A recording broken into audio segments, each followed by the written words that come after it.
쌍용자동차 파업 사건에 대해서 잘 알고 계시죠? 네, 그렇습니다.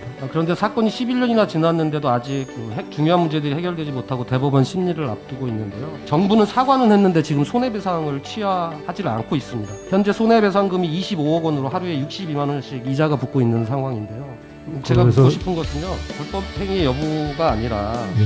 실제적으로 이러한 손배소가 노동자들의 입장에서 노동상권을 발휘하는 데 상당히 장애로 작용을 하고 있는데 이 부분이 노동상권 후퇴에 어떤 영향을 미치는지에 대해서 제가 후보자께 노동자들의 파업권 등에 상당한 영향을 미치고 있다고는 생각합니다. 위법한 공권력 사용에 대해서 정당방위를 폭넓게 적용할 필요성이 있다는 말씀을 드리는 거고요. 노동3권 행사가 위축되지 않도록 할 필요가 있다라고 하는 얘기를 다시 한번 강조해서 드리는 바입니다. 최근 성범죄에 대한 사법부의 송방망이 처벌에 국민들께서 사법부도 공범이다. 한국의 성범죄는 사법부의 판결을 먹고 자란다. 이런 비판들을 하고 계세요. 사실 이런 비판을 하는 이유는 사법부가 성범죄 가해자를 호기심에 또는 욕망을 주체 못해서 또는 술 취해서 등의 이유로 감형해주고 손방망이 처벌을 한 사법부의 책임이 크다고 국민들께서 생각하시는 이유거든요. 후보자께서 사전에 제출한 서면 답변서에 성범죄는 피해자에게 지울 수 없는 고통을 남기고 정상적인 삶을 어렵게 만드는 중대범죄이므로 엄정한 처벌이 이루어져야 된다고 답변을 주셨습니다. 기억하십니까? 그런데 성범죄를 엄중 처벌해야 하는 이유는 지울 수 없는 고통을 남겨서라는 과거의 정조관념적 판단이 아니라 상대의 성적 자기결정권을 침해하고 인간으로서 가장 기본적인 존엄성을 해쳤기 때문인 거거든요. 이것이 바로 성인지적 감수성인데 이러한 부분들이 아직 우리 사법부 내에 제대로 인식되고 있지 않다라고 하는 국민적 판단인 것입니다. 수치스러워야 할 것은 피해자가 아니라 가해자여야 하는데 오히려 평생 지울 수 없는 피해를 당했다고 하는 그런 인식과 관용적 표현들이 오히려 성폭력 피해자를 더 숨게 하고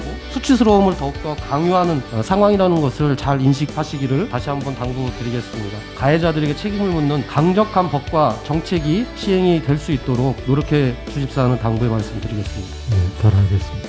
사실 국가보안법은 그동안 국민 개개인의 표현의 자유와 양심의 자유를 침해할 뿐만 아니라 오히려 정권에 반대하는 세력을 탄압하는 데 악용되어 왔고 현재도 악용될 우려가 높다는 주장이 제기되고 있는데요. 이미 국제사회에서도 수차례 폐지 및 개정 권고를 받고 있는 법이고 법령 조항들도 형해화된 상황이라 이미 형법이나 출입국 관리법 등 다른 법률로 충분히 처벌이 가능한 상황입니다. 따라서 이러한 국가보안법은 이미 법률로서 생명을 다했다고 보기 때문에 국가보안법을 존치할 이유가 없다고 보는데 이에 대해서는 또 어떤 입장을 갖고 계십니까? 어쨌든 국가보안법 폐지야말로 대한민국의 민주주의를 한 단계 성숙시키는 계기가 될 것이라고 저는 개인적으로 생각하고 있습니다. 인권과 약자의 권리를 강조했던 후보자이니만큼 국가보안법이 폐지되기 전이라도 과도한 법 적용이 되지 않도록 대법원에서 잘 중심을 잡아주시기를 부탁드리겠습니다.